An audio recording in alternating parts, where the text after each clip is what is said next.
Fala pessoal do Design Instrucional Talks, eu sou Alan Dantas e estou aqui em mais um episódio incrível com alguém que eu interagi alguns anos atrás, fazendo uma live para o Mercado EAD. E agora está aqui com a gente, Ricardo Pereira está aqui com a gente no Design Instrucional Talks. Eu dei uma revisitada no LinkedIn do Ricardo e eu fiquei impressionado com a riqueza das experiências dele, com o tanto que ele tem interagido e ajudado as pessoas. Então, eu estou muito contente com a oportunidade, de mediar esse papo entre você que está em casa e uma pessoa com uma experiência tão rica, sem dúvida, vai te orientar e te estimular, talvez motivar a entrar nessa área do design instrucional e que você tenha a oportunidade de conhecê-lo melhor também, que eu acho que vai ser bem legal. Ricardo, muito obrigado por aceitar o convite, num horário aí pós-trabalho, deve ter sido um dia cansativo. Eu estou aqui me divertindo, aprendendo. Você se propôs a fazer isso, então muito obrigado. Fica à vontade para se apresentar para o pessoal, que eu tenho muitas perguntas para te fazer. Meu Deus, já tô ficando com medo desse negócio aí de tanta pergunta.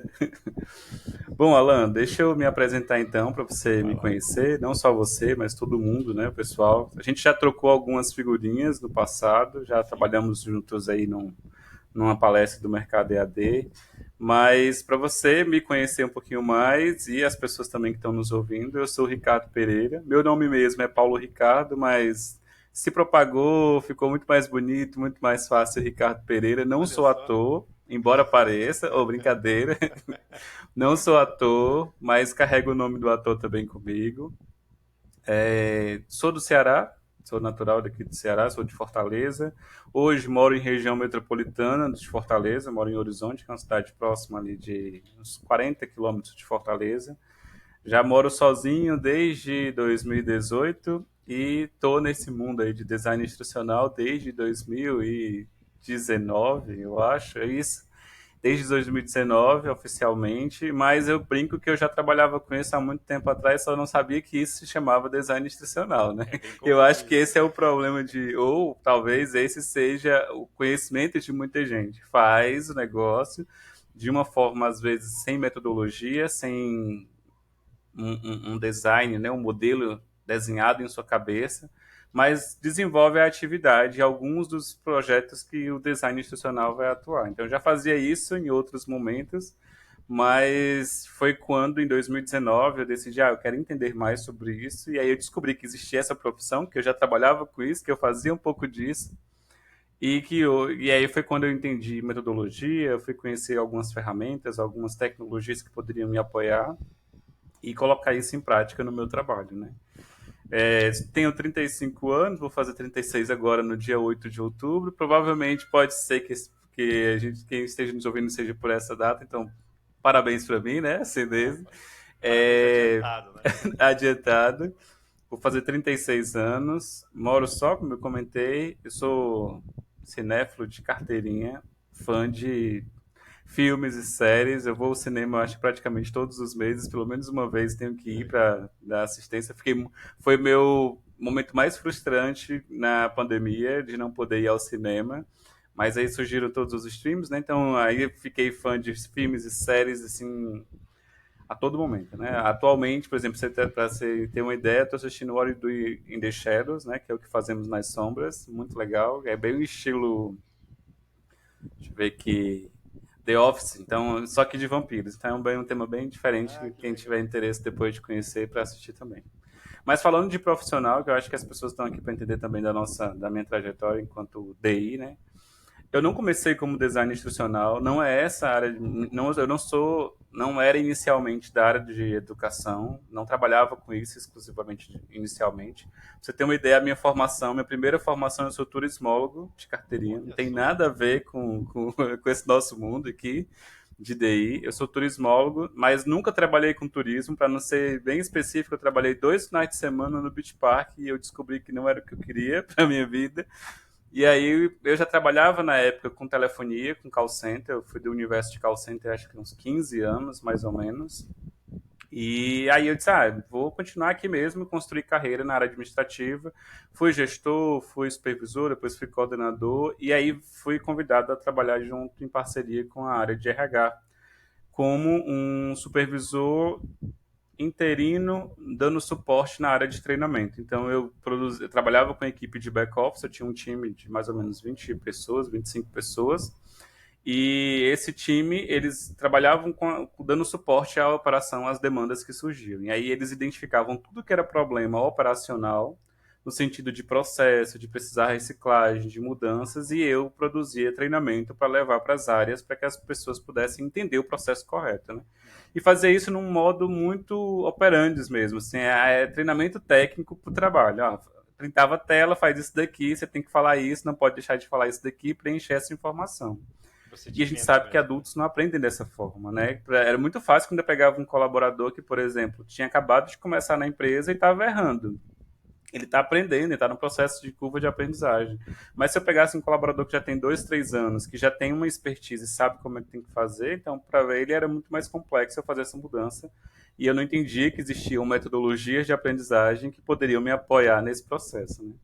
E aí trabalhei dando suporte, acho que foi mais ou menos 1 ano e meio, mais ou menos com isso. E quando eu saí do universo de telefonia, fui trabalhar com uma área totalmente diferente, que era a área de cosméticos. Trabalhei com parceria com empresas, acho que você deve conhecer, a Ferolab, passei um tempo na Sim. Ferolab. E na Ferolab eu fui facilitador de aprendizagem com o cliente Natura, então levava treinamento de produtos, serviços para outras empresas, né, para as consultoras, para as líderes, para as gerentes, e ajudava elas no desenvolvimento de produtos e no treinamento de produtos, no treinamento também de técnicas de venda, de negociação, de liderança. E aí foi quando eu comecei a ter uma atuação mais voltada para a produção de materiais para treinamento e desenvolvimento.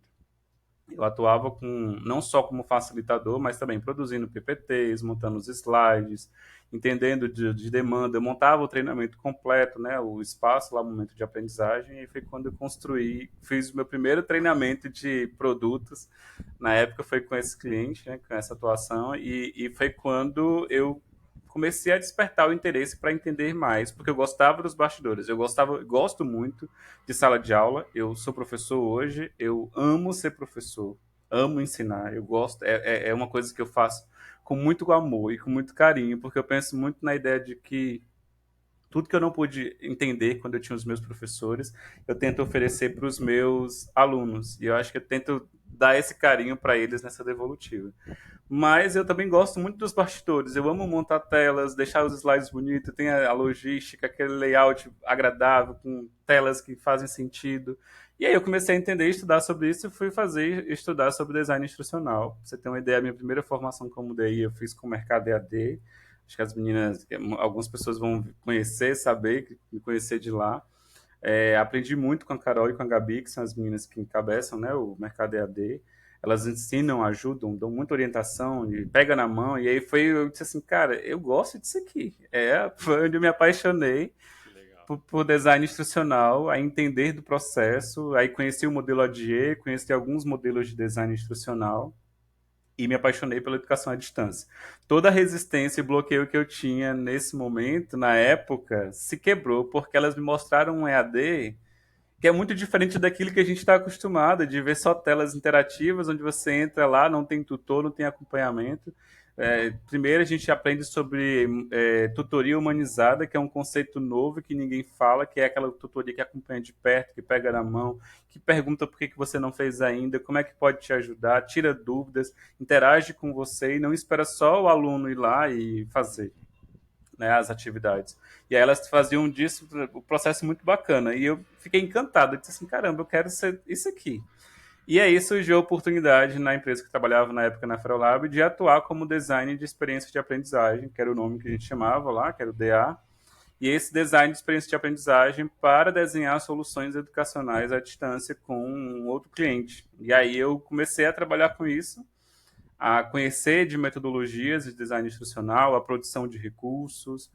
Comecei como júnior, aí comecei lá no júnior ainda fazendo roteiros, roteiro de vídeo, roteiro para podcast, aí fui fazer legenda, acompanhava tutoriais para ver, fazer transcrição de imagens e de outros recursos, e aí fui desenvolvendo, aprendi a criar landing pages, on pages, que é um outro recurso que a gente precisa, né, enquanto DI trabalhar também, que muitas vezes acaba não sendo utilizado ou não sendo trabalhada de uma maneira mais adequada. Então, eu comecei a desenvolver essas habilidades, conhecer um pouquinho mais também sobre isso e atuar como design institucional nesse universo, né? E além disso, recebi o convite para ser um dos coordenadores e idealizadores de um dos projetos do Mercado EAD na época, porque me destaquei durante o curso, consegui mostrar um bom portfólio, um bom trabalho, e aí recebi o convite pela experiência, também pela bagagem das meninas para levar algumas experiências mais, trazer um pouquinho mais. Então, conduzi alguns eventos, tanto o evento que você participou foi uma das condições, foi Sim. comigo, com a Adriana, com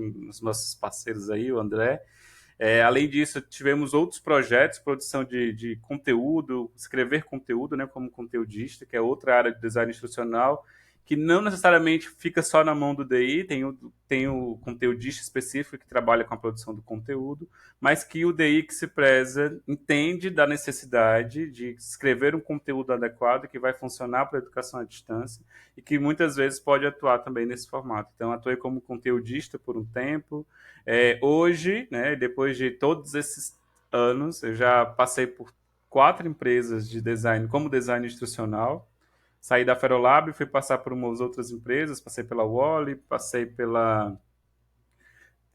pelo IEL, que é uma instituição de ensino aqui do Ceará, e hoje estou na Imetics. Hoje eu já estou num universo um pouquinho diferente, né, em termos de design instrucional.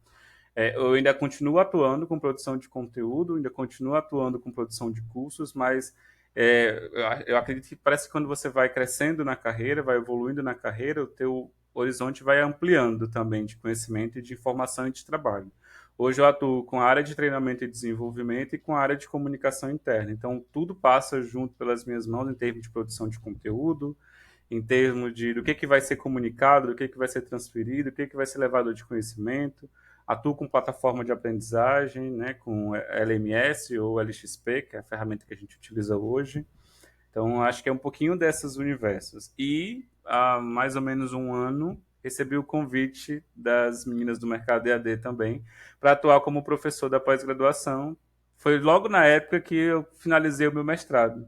Porque nesse universo todo de educação à distância, eu decidi, eu quero fazer um mestrado, que já era um plano de carreira que eu tinha em andamento, e consegui passar na Universidade Federal Rural de Pernambuco, que é outro Legal. estado, né? Nada a ver com Ceará, Pernambuco. Eu passei para fazer o curso de mestrado em tecnologia e gestão em educação à distância. Então, hoje eu falo que eu sou professor pesquisador de educação à distância, pesquiso sobre esse tema, sobre tecnologias educacionais, sobre gestão de aprendizagem no modelo à distância, sobre gestão remota, tudo isso que envolve educação à distância nesse universo, LMS, plataforma, eu estou nesse mundo aí pensando em estudar. Então, eu já não estou mais no universo só do design instrucional, no desenho de soluções de aprendizagem, mas em toda essa estrutura que está em volta da educação à distância e como que isso se permeia e como que isso ajuda no processo de transformação educacional, né? Então eu atuo nesse modelo. E aí desde quando eu estava finalizando o mestrado, foi ano passado, as meninas do mercado me chamaram para ser professor da pós-graduação. Então hoje eu atuo como professor da pós-graduação do mercado EAD em 2 disciplinas. Eu atuo na disciplina de planejamento de design instrucional e na disciplina de estágio, que é um projeto diferente dentro da pós-graduação, em que a gente tem o núcleo de estágio, que é um grupo específico que só alguns alunos participam, não são todos, né? Fica a livre do aluno escolher participar ou não, porque não está dentro da carga horária da pós, mas é uma carga horária complementar, onde ele vai desenvolver um projeto real de design institucional, onde ele produz um conteúdo real, né, de um curso real, com um cliente real, numa escola real do processo de produção de DI. E aí eu faço toda a gestão, desde o processo de criação da solução de aprendizagem até a implementação dentro da plataforma. Então, eu faço esse acompanhamento de ponta a ponta ali com os meninos e até brinco com eles. Vocês aprendam que o título de especialista que vocês têm com a pós-graduação não é um certificado qualquer. Vocês são especialistas em design instrucional. Significa dizer que vocês têm um diferencial no mercado porque vocês entendem o que é, sabem como funciona e para que serve o design instrucional. Então eu trago muito dessa linguagem para eles Uhum. e eu acho que isso faz muito sentido para o dia a dia. E eu não sei se para você também, assim, pelo menos na Sim. minha cabeça, olhando como aluno e olhando na perspectiva também de professor, eu consigo perceber o quanto é importante a gente se apropriar de alguns termos para nos identificar enquanto personagens, enquanto pessoas dentro desse processo, né? Então, eu sou design instrucional. Quando eu comecei lá em 2019, eu era um DI júnior, eu não tinha essa habilidade na minha cabeça, eu não tinha uma formação específica, mas a gente vai estudando, vai se especializando, vai buscando fontes de conhecimento. Eu falo muito que existem autores, e aí eu trabalho muito com. Você vai perceber, algumas vezes das minhas falas, eu trago alguns conceitos de autores. E eu acho que a ideia é essa, de que a gente precisa sempre estar se reciclando, né? Paulo Freire já falava que o novo, o velho rapidamente, o novo rapidamente fica velho. E a gente precisa constantemente se atualizar. E eu acho que quem trabalha como design institucional precisa ter essa visão, porque a gente é profissional de criação. Tem que ser Nós um estilo estamos de com vida, né? é isso mesmo. A gente é profissional de criação. Então, se eu sou profissional de criação, eu tenho que estar constantemente criando. Para eu criar, não dá para eu criar olhando para o vento. Eu preciso ter base, eu preciso ter teoria, eu preciso ter outros insights, ter outras experiências, olhar para o conceito de outros professores, de outros autores, ou até mesmo de colegas de trabalho. Eu acompanho alguns grupos de design institucional. Queria, às vezes, ter um pouquinho mais de tempo para interagir, como eu Eu entrei no da gostaria. Elis também, eu queria falar mais lá, mas às vezes não dá tempo. É isso, da Elise. Eu participo no grupo, sou até administrador do grupo, mas eu não consigo, às vezes, ter acompanhamento do que está rolando das conversas, porque o mundo nos atola de informação e de conteúdo todos os dias, né? Então, acaba que, às vezes, não dando tempo de dar essa assistência. Mas eu gosto de dar as minhas ideias, as minhas sugestões, porque eu pesquiso sobre isso, né? Eu não estou só trabalhando com isso. Eu tento sempre fazer essa conexão da teoria com a minha prática, porque a teoria me ajuda a pensar a prática, né? Então, quando eu olho para minhas teorias, para os meus estudos, porque eu faço, poxa, eu quero colocar isso em prática, eu quero ver isso sendo executado e eu quero poder trazer isso para outras pessoas poderem conhecer também, saberem que dá para fazer, que dá para desenrolar dentro desse formato. Então, essa é a minha trajetória até chegar como DI hoje, como eu estou atuando nesse Eu momento. tô surpreso com a sua idade, viu? Porque o tanto de empresa que você passou, eu achei que você tinha uns 55 anos. Não, aí você já tá brincando, né? Aí você já tá de brincadeira. Cara, Não, me é sério, eu ajuda. olhei aqui. Não, 55 não, mas eu olhei aqui, cara, em 2006 o cara já trabalhava. Aí eu fui subindo, eu tô aqui no seu LinkedIn, aqui agora. Esse monte de empresa com 2006. vários anos e tal. Falei, cara, o que esse cara faz? Ele só Não, e eu trabalha. não gosto de passar pouco tempo, não. Assim, eu gosto muito de É, entrar e de fazer a minha trajetória ali dentro, porque eu acho que é quando a gente aprende mais. Assim, não é, eu admiro muito quem tem essa habilidade de estar trocando constantemente, porque você oxigena a mente. Mas eu acho que às vezes a gente precisa ganhar expertise. E para ganhar expertise e experiência, tem que passar um tempo ali, né? Então, eu procuro construir carreira. E eu acho que eu só fecho uma porta quando eu vejo que realmente ela não tem mais onde eu seguir adiante, né? legal. É. Para seguir. E isso, sem dúvida, te dá uma experiência única, assim, né? E até falando nisso, Ricardo, você tem um posicionamento bem específico que pode ajudar muita gente. A maioria das pessoas que chegam até mim, elas acabam perguntando, mas legal, o que faz o designer instrucional? E eu tô com essa bandeira, desde que eu fiz o curso de EBAC, de que a gente precisa distinguir, né, o desenvolvedor instrucional, o designer instrucional, a pessoa júnior, porque no Brasil, né, eu tenho alguns projetos no Canadá, na China, essa distinção é bem clara.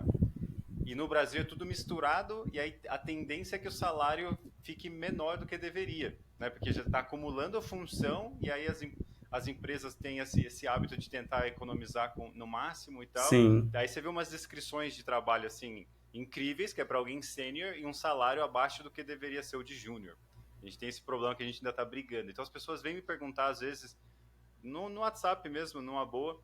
Ó, me mandaram essa vaga. O que seria essa atribuição? Isso é do designer instrucional? Será que eu deveria fazer um curso e tudo mais? E você tem um posicionamento muito legal que você fez desde o roteiro, desde conteúdo, né, desde criar pós e o design instrucional em diferentes consultorias bem legais.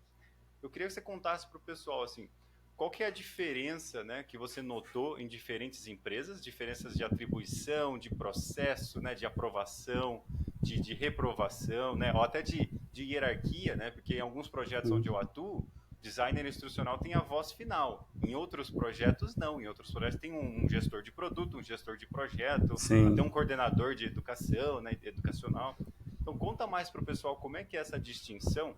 Aí depois eu queria explorar um pouquinho mais dos títulos que você teve, que eu acho que pode ajudar muita gente. Por Tá favor. bom. fazendo um pouquinho dessa diferença, eu percebo demais.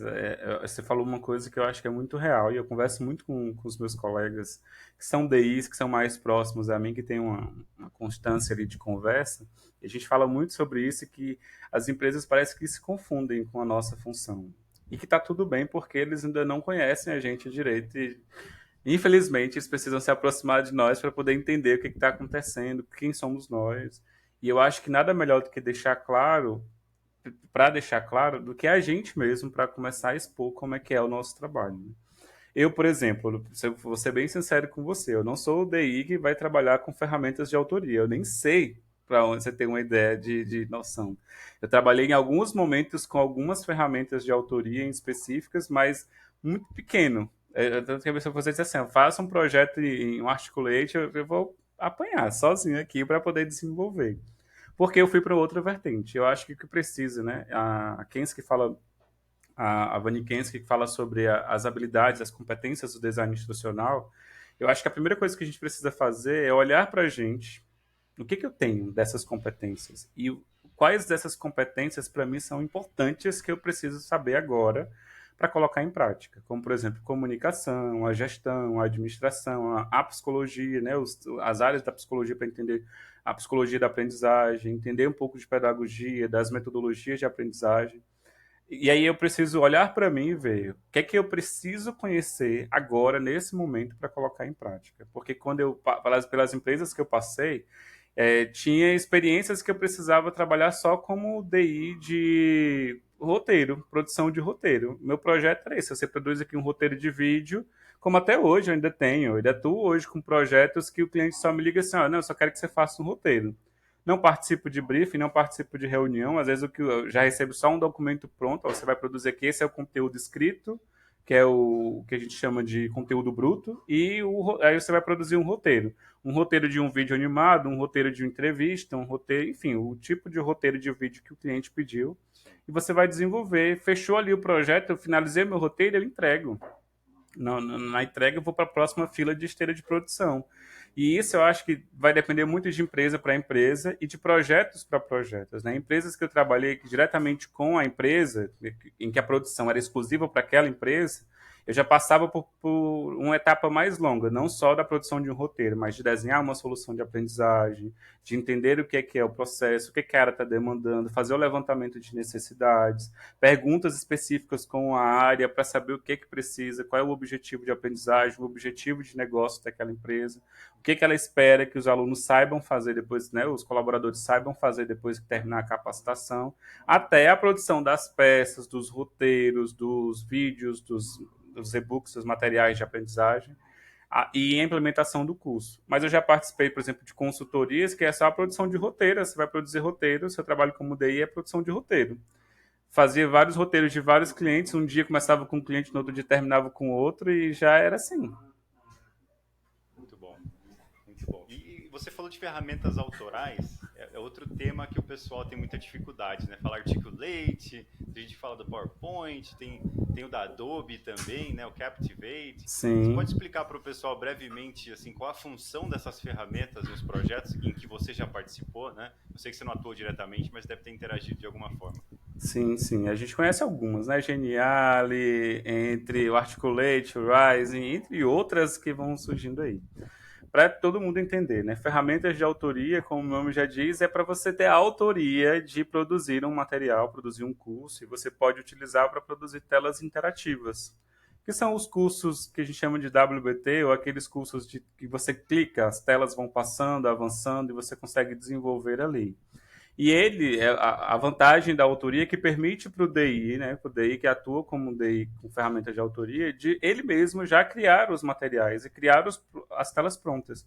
Porque hoje, por exemplo, quando eu vou trabalhar com alguns clientes, eu digo, eu crio o storyboard, eu crio as telas num PowerPoint, num PPT, idealizando como que aquele curso vai se comportar, que aquelas telas vão se comportar, os botões, onde os botões vão colocar, os cliques onde vão estar, que tipo de interação ele vai ter.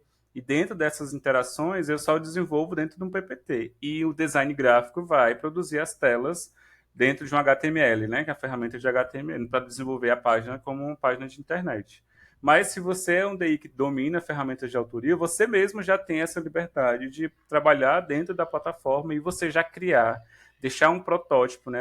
Que a gente brinca até de MVP, que é o mínimo do produto já viável ali para o cliente entender como é que vai ser a interação, onde vai estar os botões, os cliques, o avanço, o volta, um saiba mais e os outros itens que podem surgir durante o processo de produção. Eu Legal. E acho que é você muito disso.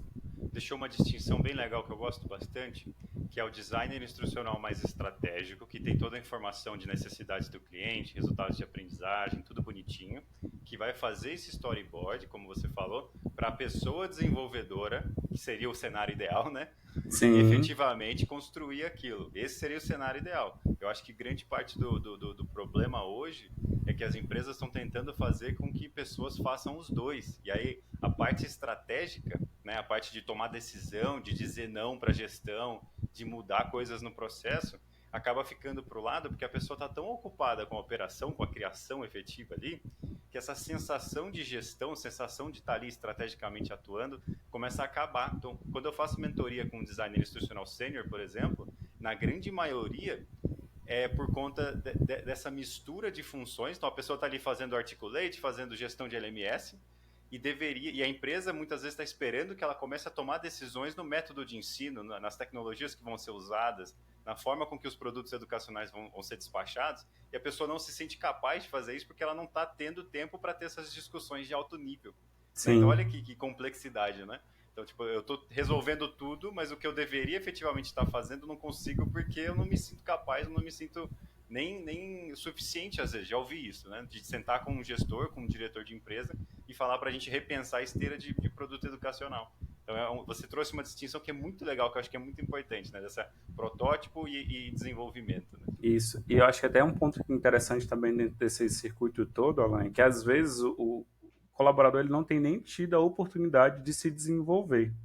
Ele, o gestor espera dele ali aquela habilidade, ele saber, por exemplo, ter uma tomada de decisão, que é o que se espera com o design instrucional, na medida que ele vai avançando e evoluindo enquanto profissional, mas ele acaba não tendo essa oportunidade porque ele está abraçando o mundo e tentando resolver todas as problemáticas que vão acontecendo das demandas. E isso é uma falha nossa, muitas vezes, por não gritar quando eu digo ó, levantar a bandeira, não é esse caminho, a gente precisa de mais mão de obra para nos ajudar, nos apoiar. E também da gente, eu acho que é um ponto da gente saber se medir onde que a gente está, que tipo de experiência eu sei, que tipo de informação eu sei, e também conversar e também acho que parte das empresas de tentar entender mais a nossa área, para saber o que a gente precisa fazer enquanto empresa, para oferecer para esse colaborador uma oportunidade de desenvolvimento.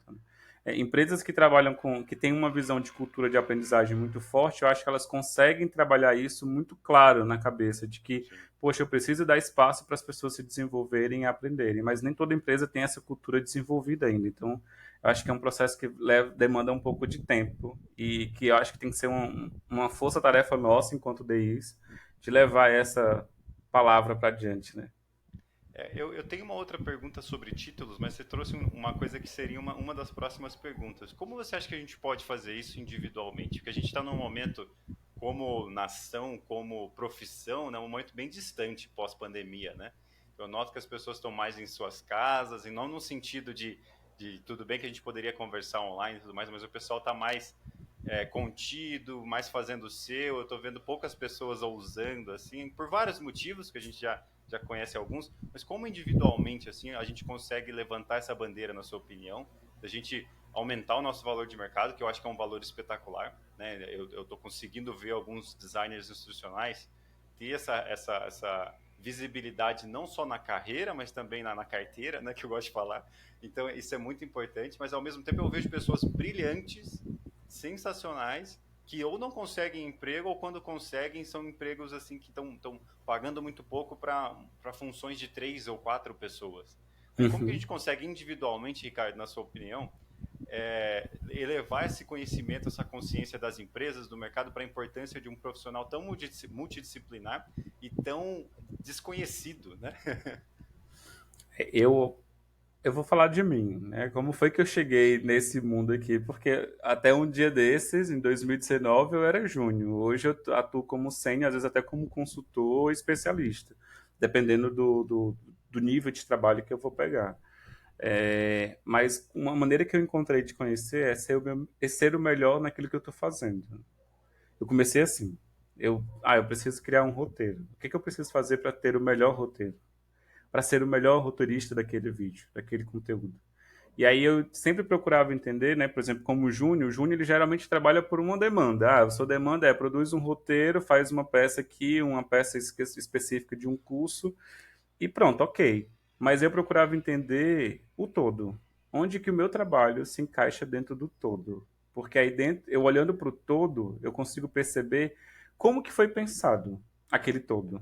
Que não foi eu que pensei, foi um consultor, um especialista, um gerente, enfim, alguém acima de mim que pensou aquele projeto. Então, onde o meu pequeno projeto se encaixa dentro do todo no projeto geral.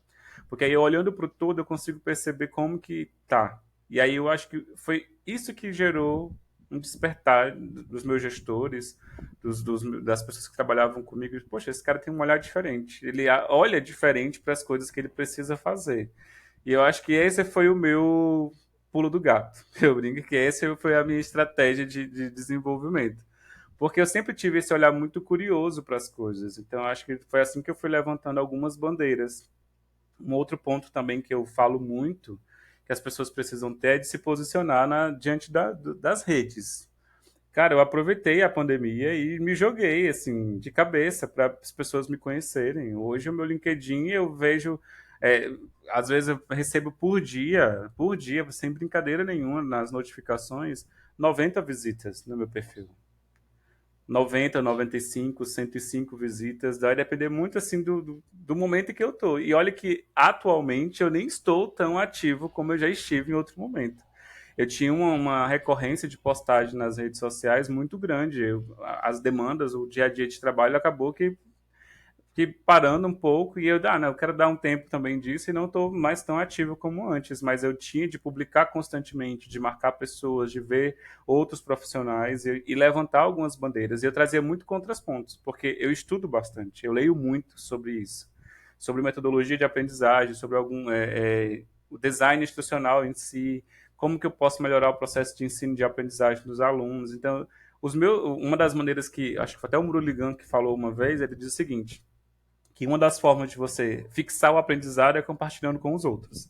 E aí eu pegava alguma coisa que eu achava interessante, vou compartilhar isso aqui na rede, vou falar sobre isso aqui também. Gerava discussão, gerava perguntas para as pessoas. E foi assim e aí eu sou bem sincero de dizer para você, desde quando eu comecei a atuar como designer institucional, em 2019 para cá, nenhuma oportunidade de trabalho para mim surgiu, a não ser uma que foi realmente processo seletivo de tipo estilo concurso, que foi para o governo, mas todas as outras surgiram a partir do LinkedIn, de oportunidades que as pessoas olham o meu perfil, olham o meu currículo. Ricardo, eu estou com uma oportunidade assim, tem interesse? Estou com um projeto assim, é interessante para você? Então, eu acho que é esse o ponto, é você começar a pesquisar sobre e começar a compartilhar, trazer a tua experiência. E, claro, se posicionar, trazendo as tuas ideias para que as empresas possam ver e entender mais. Eu via muita empresa que não sabia o que era design institucional. Por exemplo, É, aqui no Ceará, a gente ainda tem uma dificuldade muito grande de separar o profissional de design institucional. A gente está muito preso ou no universo acadêmico como um roteirista ali, como uma pessoa que vai trabalhar dentro da plataforma de aprendizagem, como analista educacional, ou dentro do ambiente corporativo a gente está como analista de treinamento. E o cara que faz tudo, né? Ele não é só o DI, ele vai fazer todo o processo de aprendizagem, levantamento de necessidade, montar a plataforma, contactar cliente, contactar fornecedor e montar toda a estratégia até o curso ser desenvolvido. Então eu acho que a gente precisa começar a se expor mais. Eu acho que essa é a bandeira que eu levanto para as pessoas. Cresceu muito o mercado de design institucional nos últimos anos. sim. As empresas estão abrindo mais o olhar para isso. Tem muito profissional também na área. Uma coisa que eu falo muito para os novos é se blindem para os pontos negativos, porque tem demais, né? Também você vai ver que vai ter gente que vai levantar a bandeira e dizer que não é algo legal.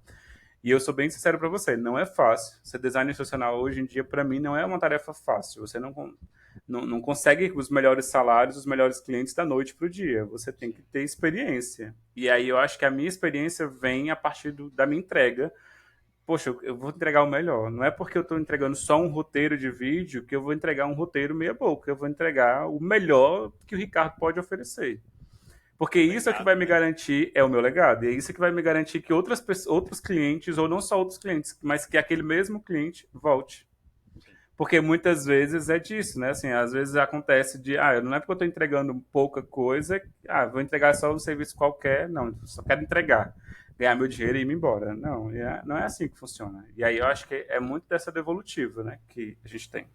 Você trouxe uma coisa que todas as pessoas que eu convidei para o design instrucional Talks, e eu acredito que eu, humildemente, também gosto de ser assim, diz que é o de grande diferencial, né? Que é essa questão de você ser curioso. E eu já fui até criticado há um tempo atrás, e eu entendo o porquê agora, de eu trazer essa visão de falar muito de negócios. O curso do Design Instrucional da EBAC, por exemplo, eu trago uma visão sistêmica de produto, de negócios. Aí tem muita gente que critica. Não, educação é educação, negócio é negócio. E eu entendo, tem toda essa ideologia na educação também. Hoje eu estou pegando mais leve. Eu falo menos de negócio e falo de visão sistêmica. Eu mudei a narrativa. E você trouxe uma coisa bem legal que você já explicou o que eu antes chamava de visão de negócios. Então eu vejo muitas pessoas, às vezes a pessoa fecha uma mentoria ou um papo comigo, ou um café comigo, e você olha, a pessoa é incrível, sensacional, tem MBA, tem tudo, mas ela está com uma visão compartilhada, não, compartimentalizada ali. Ela só olha para não para o dela, mas para o departamento dela. Né? Então, quando eu falava visão de negócios, não é que você tinha que ir lá e brigar com o gestor da empresa como um todo, mas entender que se chega sei lá, um roteiro, se chega uma planilha, se chega um briefing para você fazer, se você não entende a história por trás de tudo isso, fica muito mais difícil. Você vai ter que deduzir muita coisa, né? Que é o que você disse. Então, quando chegar, por exemplo, na EBAC, a gente fez 160 cursos, só que a gente teve o benefício de fazer do zero. Então, a gente fazia todo o processo de pesquisa como designers instrucionais deveriam fazer. Mas eu via pessoas que pegavam esse produto, esse projeto, já em andamento, e não faziam as perguntas corretas. Então, alguém que ia para o estúdio, alguém que ia editar o vídeo, alguém que ia fazer as apostilas, a pessoa não fazia as perguntas corretas. Então, a gente se sentava todo mundo e, pessoal, esse é o propósito desse produto. Essa foi a pessoa que foi imaginada, né? Esse é o público-alvo que foi imaginado. E eu vejo as pessoas que têm essa visão sistêmica, não mais de negócios, eu aprendi a minha lição. Essa visão sistêmica acabam tendo um sucesso mais não mais fluido, mas um sucesso mais eminente, assim, mais rápido de você identificar. Porque a pessoa já faz perguntas diferentes, Ricardo. Então a pessoa já olha para uma situação, ela não vai perguntar, mas você quer no Camtasia ou você quer coisas mais singelas, pontuais? Ela já vai perguntar, mas o que é o público-alvo? Qual que é o resultado de aprendizagem que vocês estão almejando? Né? Quais são os resultados além do técnico? Isso aqui é reskilling, é upskilling? Qual que é o propósito disso tudo? Sim. E aí você pega um gestor que está ocupado, que está corrido, tá numa loucura. E aí vai entrevistar alguém e a pessoa já faz essas perguntas na entrevista. Eu mesmo, quando eu ia contratar e quando eu vou contratar hoje em dia, se a pessoa me faz umas perguntas assim, opa, vem aqui. Talvez não para esse projeto, mas vem aqui. Porque é raro você pegar alguém que tem conhecimento de negócio, conhecimento de uma área específica, né, sei lá, design gráfico, audiovisual, programação e coisa do tipo, e consegue ter essa visão sistêmica. Eu acho que a pessoa dá certo em qualquer área, não só no design institucional. Eu vou ter que concordar contigo, viu? E é muito disso. Eu acho que esse olhar sistêmico que eu tenho para o todo foi o meu diferencial. E é o meu diferencial hoje em tudo que eu faço. Como eu falei, hoje eu atuo com a área de treinamento e desenvolvimento. Não sou exclusivamente como DI, mas ainda atuo com as frentes de design institucional e hoje atuo com a área de comunicação. Por quê? Porque eu entendo da visão sistêmica. Poxa, é alguém que vai ter uma visão mais ampla, tem uma experiência de mercado, tem uma visão de negócio muito ampla, muito diferente do que outros colaboradores que estão internamente comigo. Então, eu vou trazer essa pessoa para trabalhar junto comigo. E é muito disso. Eu acho que o que o design institucional precisa ter é essa visão do projeto como um todo. Não olhar só para o seu umbigo ali, só para aquilo que eu tenho que fazer. Não, a minha demanda é isso daqui, eu vou fazer só isso aqui. Se você for com essa visão e está feliz sendo só assim, ok, tudo bem. Mas eu nunca fui feliz só com um pouco. Eu sempre fui ambicioso e até hoje eu ainda sou ambicioso. Eu acho que a palavra ambiciosa é que combina muito comigo. Eu quero muito brilhar, eu quero um dia estar nos holofotes. Eu brinco com a Carol, que é minha parceira de trabalho, que é do Mercado EAD, de Carol, só paro quando eu estiver no mesmo nível que o seu, que aí a gente vai competir Ah, pau a pau legal. e a gente trabalhar desse jeito. Mas é muito dessa visão. Se a gente tem uma visão, se está confortável para você fazendo o que você está fazendo, massa, maravilha, segue teu caminho e continua brilhando. Mas se você quer ir muito mais além e quer ter essa visibilidade, você só vai conseguir se você der o seu nome, mostrar para o que você veio, né? Uhum. E mostrando ali, entendendo mais do processo, entendendo da demanda, do que estão sendo, o que está sendo feito, o que está sendo exigido de você, como é que aquele projeto se concebeu, porque isso desperta o olhar, não só o seu, pela curiosidade, mas de quem está te vendo. Teu gestor de imediato vai dizer, poxa, esse cara tem algo diferente. Eu preciso trabalhar melhor com ele, eu vou aproveitar mais essa competência, essa habilidade dele para a gente melhorar ainda mais o processo. E você falou um ponto, né? Às vezes o DEI chega perguntando, eu vou fazer em qual ferramenta, no Camtasia, em qual outra plataforma que eu vou utilizar. O gestor não está nem preocupado com isso, ele só quer que o negócio seja feito e seja bem feito. É. E aí, para isso, você precisa entender o processo, porque aí você vai escolher qual é a melhor ferramenta que combina com aquele processo. E aí é por isso que eu digo assim, hoje a minha visão, eu sou DI há um tempinho aí já, mas eu não trabalho com ferramenta de autoria.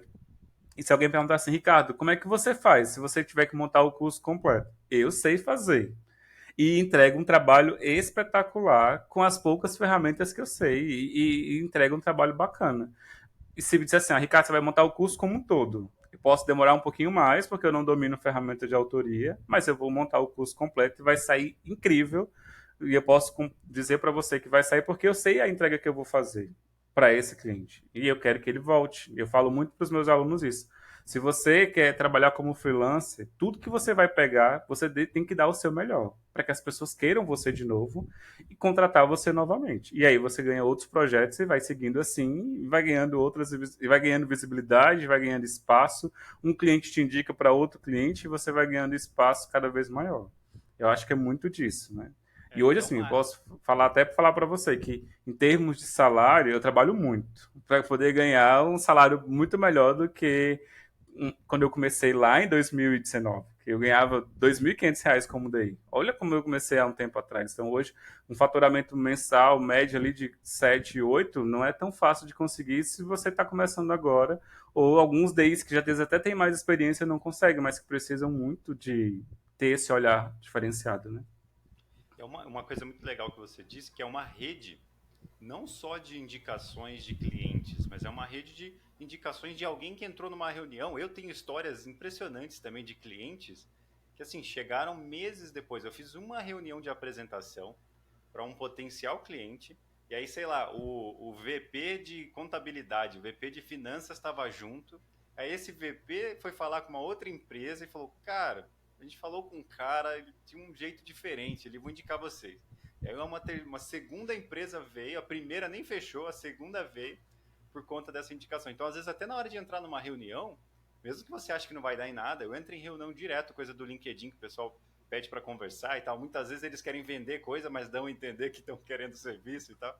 Então, você entra de boa, se prepara e tal, porque você nunca sabe. Às vezes, alguém que queria te vender algo, daqui um mês está te indicando que você entrou de um jeito legal, você conversou bem, você mostrou até umas perguntas sobre o próprio negócio da pessoa. Então, a sensação de que você, não de forma neurótica, mas que você está sendo observado, ela pode ser boa quando você se cuida, né? Você se porta Sim, bem. Se você não está bem a ponto de não ser gentil ou não ser o seu melhor em uma reunião, remarque a reunião, né? Ou então não vai entregar bem um objeto, um produto que seja, peça um prazo maior, né? Mas é o que você disse, as observações estão acontecendo às vezes de lugares que a gente nem imagina, né? Então é muito importante isso que você falou, muito legal.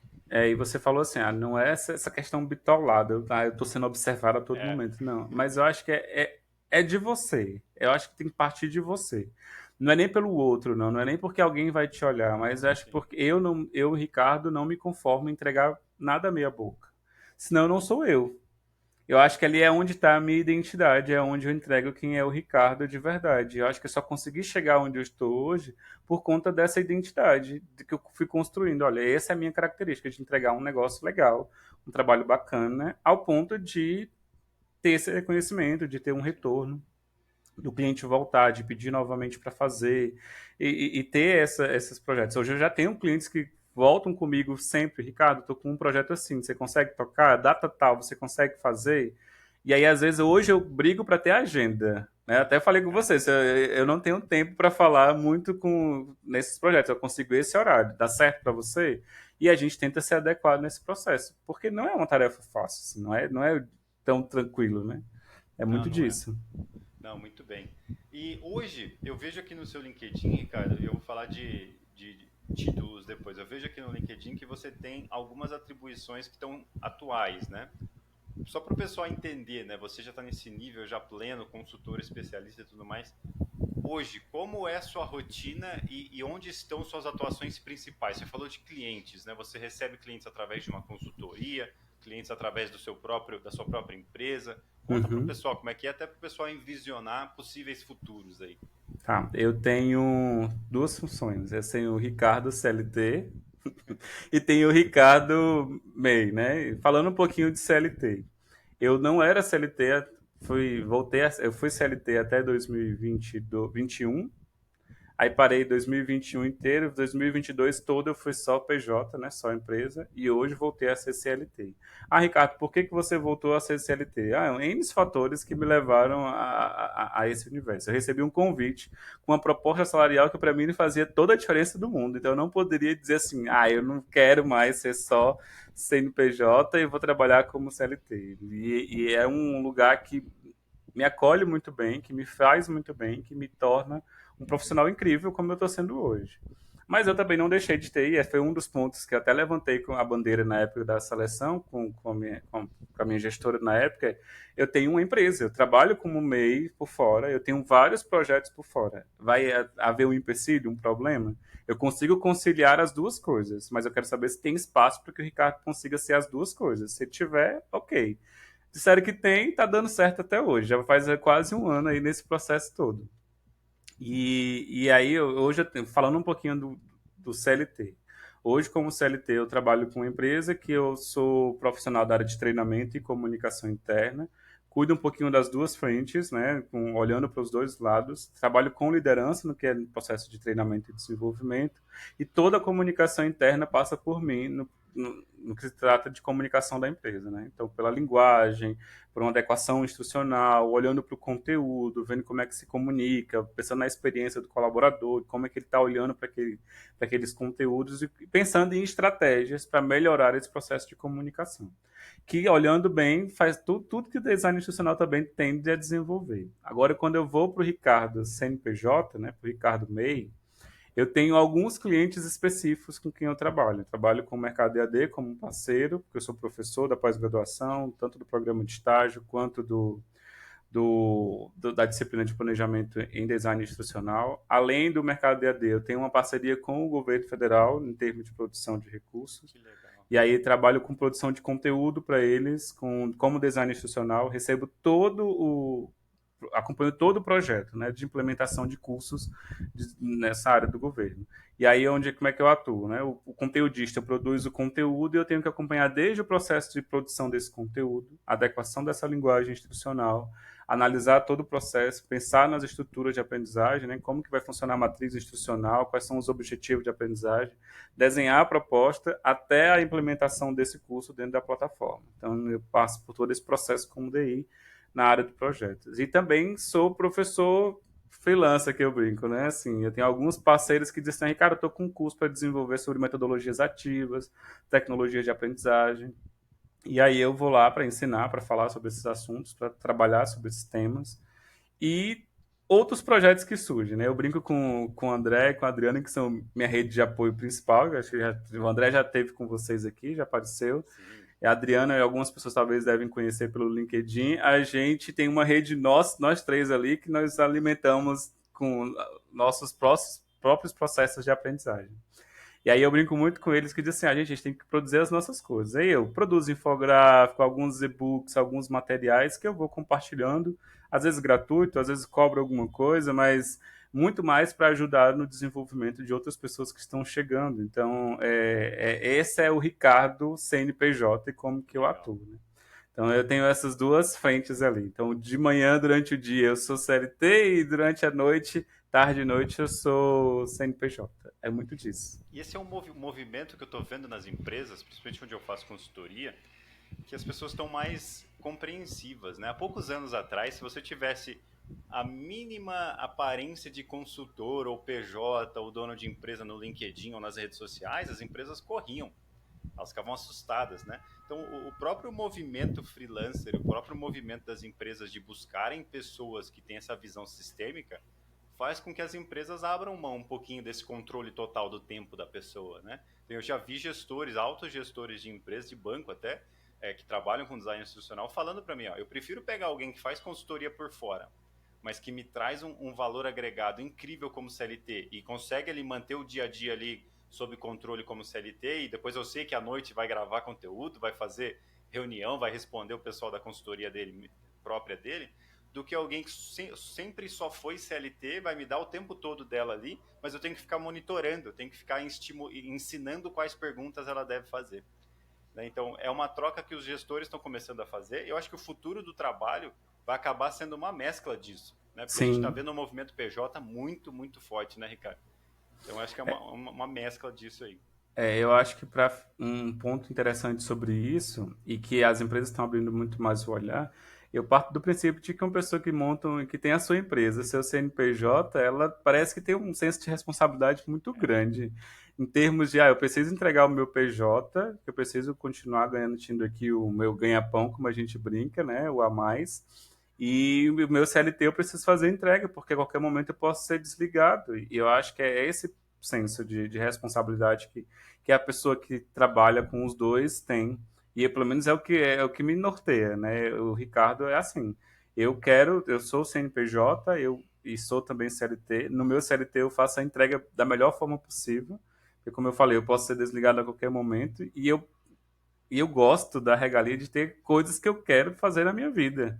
Eu Sim. moro sozinho, eu moro sozinho, tenho dois cachorros, tenho duas bocas para alimentar. E aí, para bancar esses dois cachorros, eu preciso trabalhar mais, olhar algumas coisas, olhar para outras frentes. Então, o CNPJ acaba, às vezes, vindo como essa oportunidade Sim. de ter a mais, né? De ter um valor a mais de salário, né? No mês. De saber quanto que vale, né? E eu já contratei pessoas que falaram para mim abertamente, pessoas que eu precisava tempo integral, assim, ó, eu tenho minha empresa, vou trabalhar com você para investir o dinheiro que eu vou ganhar aqui na minha própria empresa e usar essa experiência para alavancar minha empresa. Tudo bem? Falei, cara, se você fizer o que tiver proposto aqui, manda bala, não tem problema nenhum. Então eu acho que essa visão ela é muito positiva, né? Uma honestidade. Pô, legal, você tem a sua empresa ou você é o gestor de uma empresa grande. Eu tenho a minha, eu consigo desenvolver uma carreira aqui ou um período de entrega aqui, mas eu tenho minhas coisas. Então, essa Sim. honestidade acho que vai ser um futuro bem legal da experiência do empregado, né? Experiência do colaborador, igual você falou. Eu acho que vai ser uma coisa bem legal. Eu acho que esse ponto de honestidade é um ponto importante que a gente tem que ter também. É clareza nas coisas, né? E eu sou Sim. muito honesto nas minhas coisas. Muito transparente. Comigo é assim, funciona desse jeito, é assim, assim. Porque eu acho que se uma hora ou outra, se você não fala a verdade, uma hora ou outra a corda arrebenta. E quando ela arrebenta, sempre vai ruim pro seu lado. Então eu prefiro abrir o jogo logo ali naquele momento, no início, porque eu já estou firmando um acordo com quem está me contratando e dizer assim, eu consigo te entregar a data tal, consigo fazer assim, e aí a gente ganha essa credibilidade. São esses Sim. espaços que a gente precisa criar. Muito legal. Estou chegando ao fim com as minhas perguntas. Eu tenho uma pergunta mais sobre o cinema e outra mais sobre o mercado. Qual você prefere agora? Ah, vamos de cinema, eu Bora, gosto. vamos misturar um pouquinho, né?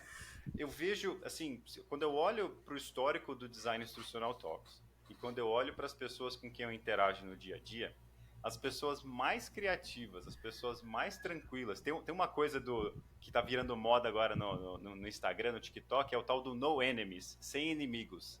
Então a galera que age nessa pegada sem inimigos, que eu gosto muito, tipo, ele pode ser ele mesmo, pode ser ela mesma, troca ideia, às vezes alguém até vem com sarcasmo para essa pessoa, e ela responde de boa, não leva pro pessoal. Esse movimento é muito legal, eu gosto muito. E a maioria dessas pessoas que tem esse autoconhecimento, essa criatividade, esse pensamento crítico, tem algum hobby relacionado a, seja cinema, a escrita, né, a música, a poesia, né? Eu tive o Lucas aqui, um dos primeiros que eu gravei o Day Talks, o cara é poeta, assim, ele nem tem WhatsApp, é um designer instrucional sem WhatsApp.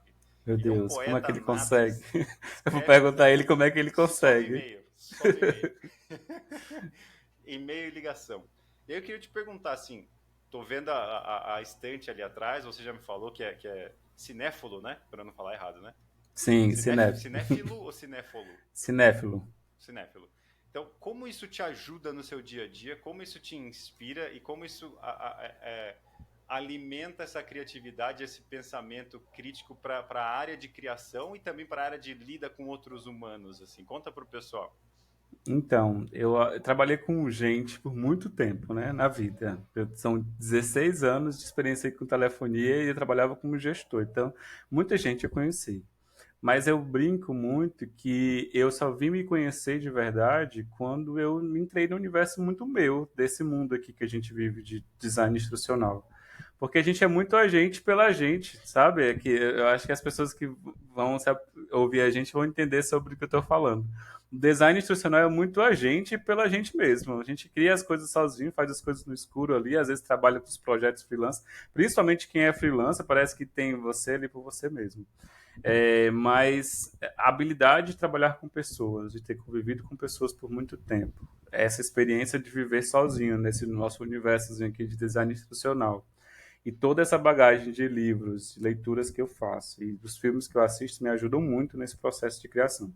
E quando eu assisto filmes e séries, por exemplo, que é o que eu gosto, de animação, animes e essas coisas, eu olho para a criatividade. E eu não olho só para o enredo do que está sendo feito, ou para o storytelling que está contado ali, não. Mas é toda aquela estrutura que foi pensada. A fotografia, as cores, tudo isso me ajuda a oxigenar a minha ideia e a pensar. E eu olho muitas vezes para isso e tiro ideias a partir disso. Eu gosto muito de séries americanas, né? Do que acontece, de jovens, assim, da ideia. Vou dar uma ideia aqui, um exemplo para você de coisas que eu gosto muito, por exemplo, Shark Tank, eu adoro acompanhar, de ver, porque eu fico pensando, digo, gente, que caras inteligentes para conseguir vender a sua ideia em tão pouco tempo e ter uma banca que vai lhe avaliar e dizer se o seu projeto é aceitável ou não. Então, são esse tipo de coisas que, para mim, são questões matadoras para o processo de criação, sabe?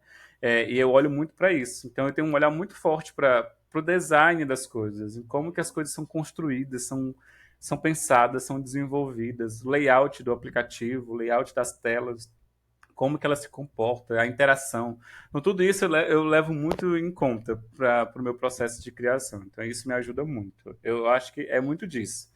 E assim, eu tô sempre assistindo um filme e uma série. Tem aqueles que eu repito com frequência. Eu sou muito fã de Marvel, acho que deu para perceber ali que tem algumas coisas da Marvel. Mas eu acompanho muito e repito isso aí muitas vezes, porque eu gosto de entender as histórias, os contextos. Eu sou da época dos HQs, né, dos quadrinhos, para tentar entender um pouquinho mais.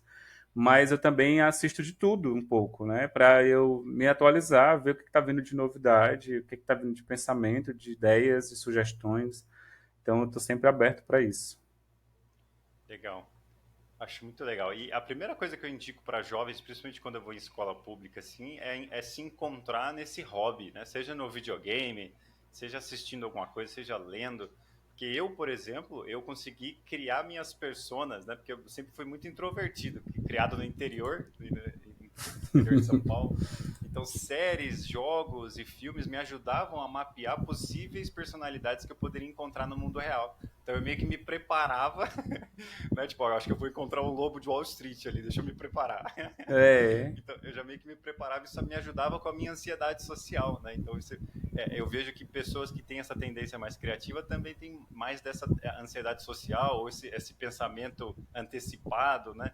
Então eu sempre ajudo eu tento ajudar esses jovens com a utilização desses hobbies de alguma forma, seja no videogame, na série, na leitura, né? Eu acho que ajuda muito.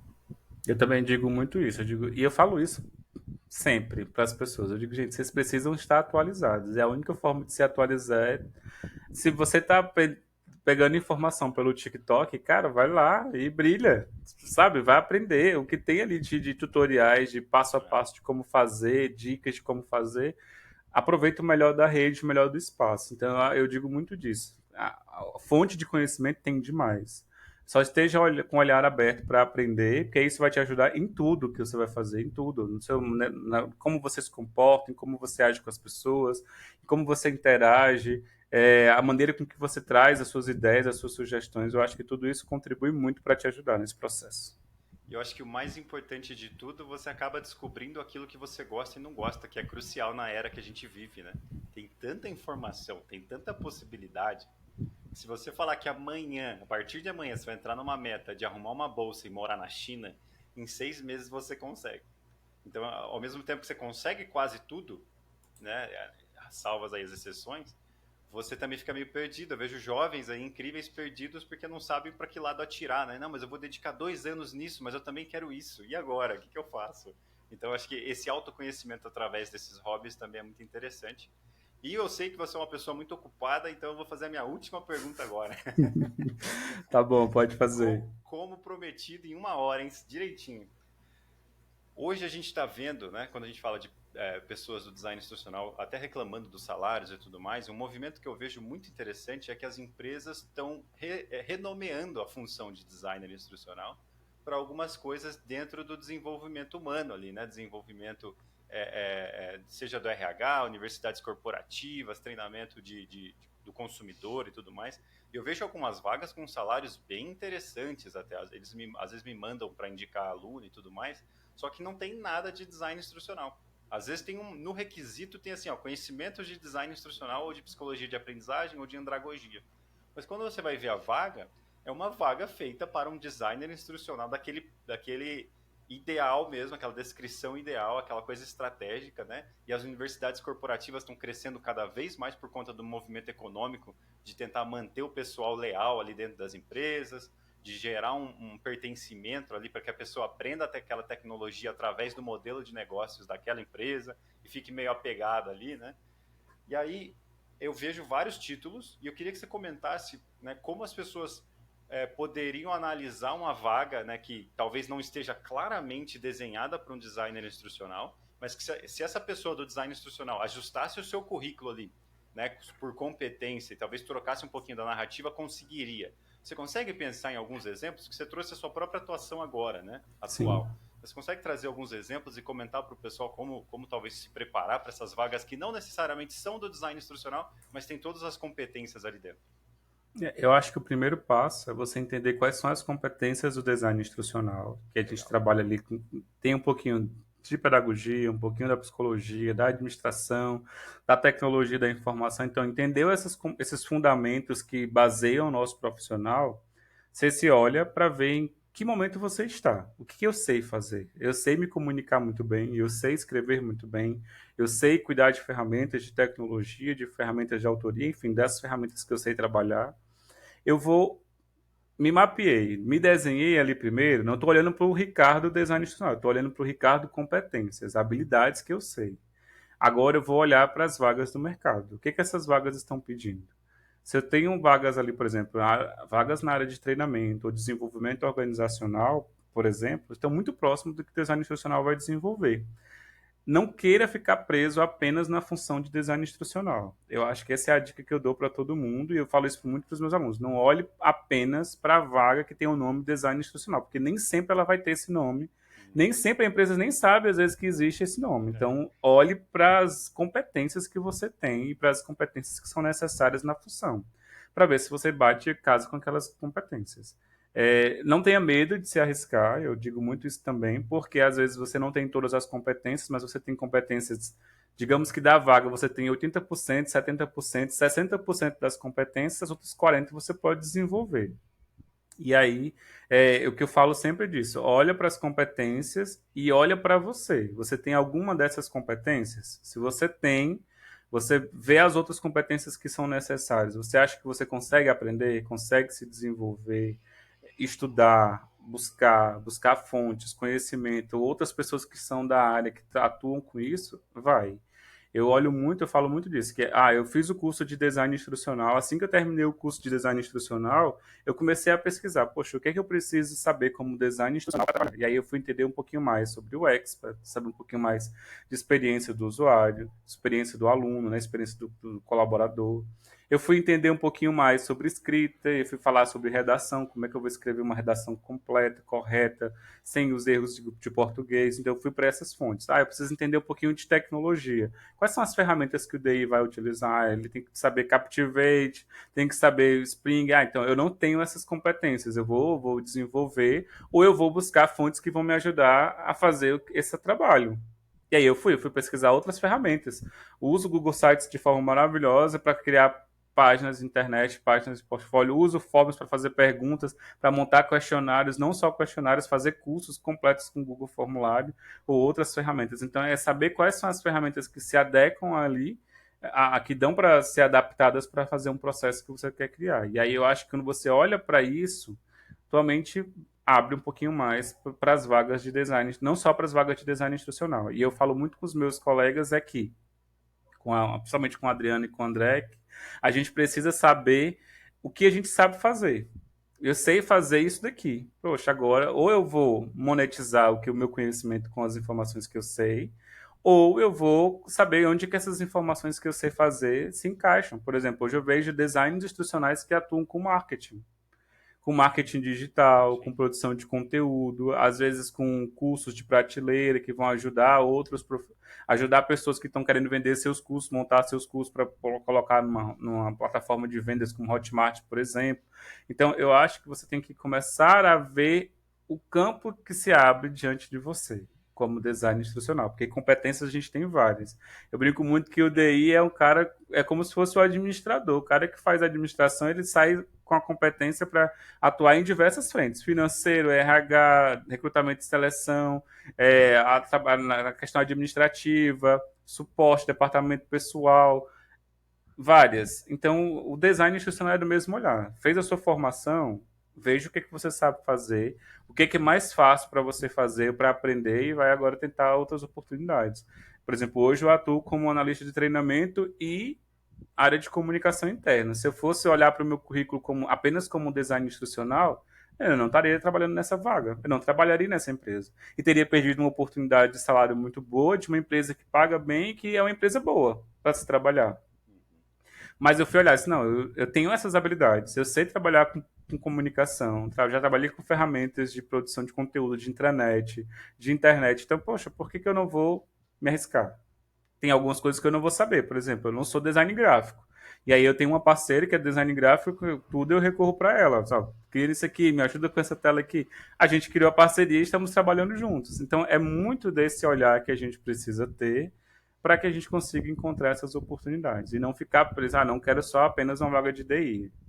Não olhe dessa forma, porque se você olhar dessa forma, você vai se bloquear muitas vezes, principalmente se você não estiver no nicho Rio-São Paulo, que é onde a maioria das oportunidades acontecem, e aí você vai acabar perdendo a oportunidade de se desenvolver e de trabalhar na área. E se aproprie do que você faz. Eu falo muito também disso. Se eu sou analista de treinamento hoje, por exemplo, eu trabalho com produção de treinamento, ali criando treinamentos corporativos, eu estou atuando como design instrucional. Então, se de repente surgir uma oportunidade como DI, pode ir sem medo, porque as competências não são diferentes, são habilidades parecidas.